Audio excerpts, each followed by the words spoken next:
বন্ধুরা তোমরা দেখি বুঝতে পেরেছো যে রেসিপিটা কতটা ক্রিসপি আর কতটা ক্রাঞ্চি হয়েছে। তো বাচ্চাদের যদি স্কুলের টিফিনে এরকম যদি রেসিপি হয় তাহলে আর কোনো কথাই হবে না, বাচ্চারা তো ভীষণ খুশি হয়ে যাবে। তো খুবই মজাদার রেসিপি বন্ধুরা। নমস্কার বন্ধুরা, আমি পূজা, আমার ছোটো রান্নাঘরে তোমাদের অনেক অনেক অনেক স্বাগত, অনেকটা ভালোবাসা জানিয়ে আজকে একটা দারুণ মজাদার রেসিপি নিয়ে চলে এসেছি বন্ধুরা। তো আজকে আমি বানাবো চিকেন ব্রেড স্যান্ডউইচ। তো চলো কী কী নিয়েছি আর কীভাবে বানাচ্ছি সেটাই তোমাদের সঙ্গে শেয়ার করব বন্ধুরা। স্যান্ডউইচ কিন্তু অনেক রকমের বানানো যায়, চিকেন স্যান্ডউইচ, ভেজ স্যান্ডউইচ, অনেক রকমেরই বানানো যায়। তো আমি কিভাবে বানাচ্ছি সেটাই তোমাদের সঙ্গে শেয়ার করছি। তো দেখো মশলাটা ভেজে আর গুঁড়ো করে রাখলাম।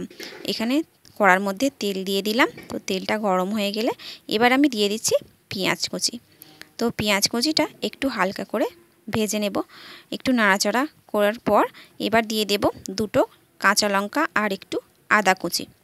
তো আদা কুচিটা দেওয়ার পরে একটু নাড়াচাড়া করে এবার আমি দিয়ে দিচ্ছি চিকেন।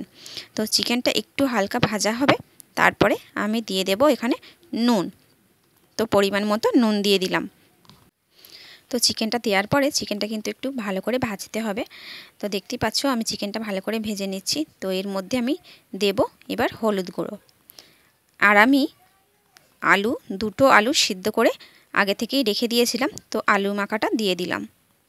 তো এখানে অনেক কিছুই মশলা দিয়েছি বন্ধুরা, তো সেটা আমি স্কিপ করে গেছি, মানে ভিডিওটাই অন করা হয়নি। তো চলো দেখিয়ে দিই আমি কি কি দিয়েছি। এখানে দিয়েছি গোলমরিচ গুঁড়ো, গরম মশলা গুঁড়ো আর একটু জিরে গুঁড়ো। তো জিরে গুঁড়ো দিয়েছি, আর যে ভাজা মশলাটা বানিয়েছিলাম এখানে সেই ভাজা মশলাটাও দিয়ে দিয়েছি। তো দেখতে পেয়েছো এখানে আমার পুরটা পুরো বানানো হয়ে গেছে, পুরো রেডি। তো চলো এবার নামিয়ে নেব। তো চলো নামিয়ে নিয়েছি, এবার আমি ব্রেডটা রেডি করে নেব। তো ধারের যে শক্ত অংশগুলো, তো ওইগুলো আমি ছুরির সাহায্যে বাদ দিয়ে দেব। তো দেখো একটা ছুরি নিয়ে আমি ধারের মোটা অংশটা বাদ দিয়ে দিচ্ছি। তো এবার আমি ব্রেডগুলো একেবারে রেডি করে নেব।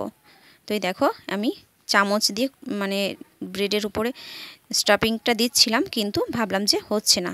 তারপরে আমি হাতের সাহায্যেই মানে আলুর পুরটা এরকমভাবে হাত দিয়ে পুরো চারিদিকটা খেলিয়ে দিলাম আর কি। তো হাতের সাহায্যেই বেশি ভালো হচ্ছে, তাই জন্য আমি হাত দিয়েই করলাম। তো দেখতেই পাচ্ছ এইভাবে দিয়ে আমি ডবল করে রেডি করে রাখলাম। এখানে আমার 4টে স্যান্ডউইচ হয়েছে। তো আমি এখন কিন্তু কাটবো না, তো একেবারে ভাজা হয়ে গেলে তারপরে তোমাদের কেটে দেখাবো। তো দেখো এখানে আমি ময়দা নিয়েছি, 2 কাপের মতো ময়দা নিয়েছি। তো আমি জল দিয়ে এটা পাতলা করে, একটু বেশি পাতলাও না বেশি ঘনও না, তো দেখতে পাচ্ছ একটা ব্যাটার করে নিলাম। তো এবার আমি এখানে নিয়েছি বিস্কুটের গুঁড়ো। তো এটা ব্রেড গামটা হচ্ছে আমি দোকান থেকে কিনে নিয়ে এসেছি। তো এর দোকানের জিনিসটা কিন্তু ভীষণ ভালো হয়। তো দেখো ব্রেড প্যাটিসটা আমি তো ময়দার মধ্যে ডুবিয়ে নিয়েছি, নিয়ে এবার বিস্কুটের গুঁড়োগুলো খুব সুন্দরভাবে ওর মানে গায়ে লাগিয়ে দিচ্ছি। দেখো খুব সুন্দরভাবে এরমভাবে করতে হবে চারিদিকগুলো, তো যাতে বিস্কুটের গুঁড়োটা পুরোটা যেন মেকআপ হয় আর খুব সুন্দরভাবে যেন লেয়ারটা ভালোভাবে হয়।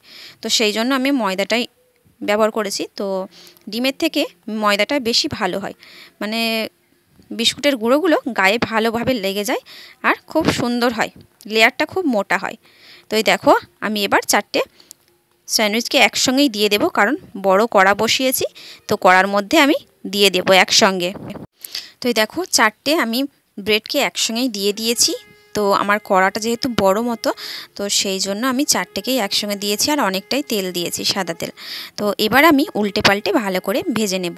একটু ভালো করে কড়া করে ভাজতে হবে, তো আবার যেন পুড়ে না যায়।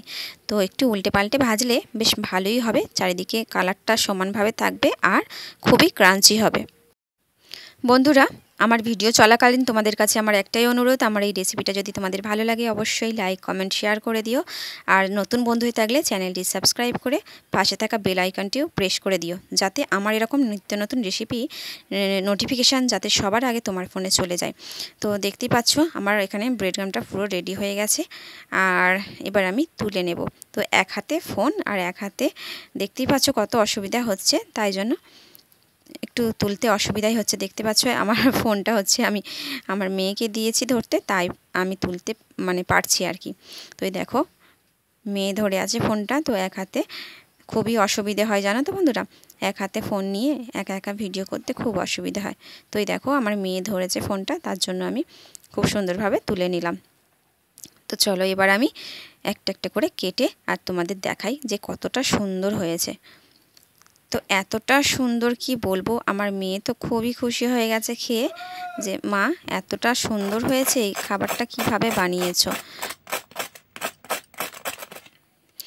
তো দেখো বন্ধুরা, প্রত্যেকটা স্যান্ডউইচ আমি কত সুন্দরভাবে কেটে নিলাম, আর দেখো ভিতরটা কত সুন্দর লাগছে দেখতে পাচ্ছ। তো চলো এবার আমি টমেটো কেচাপের সঙ্গে তো সার্ভ করে দিই। তো দেখো কত সুন্দর লাগছে দেখতেই পাচ্ছ। তো দেখতে যতটা সুন্দর হয়েছে, খেতে কিন্তু ঠিক ততটাই সুন্দর হয়েছে। তো বন্ধুরা, তোমরা বাড়িতে অবশ্যই এইভাবে একবার ট্রাই করবে, তো ভীষণ ভালো লাগবে। আর আজকের রেসিপিটা আমি এখানেই শেষ করছি। তোমরা সবাই খুব ভালো থেকো, সুস্থ থেকো, সাবধানে থেকো। দেখা হচ্ছে আরেকটা নতুন রেসিপি নিয়ে। টাটা।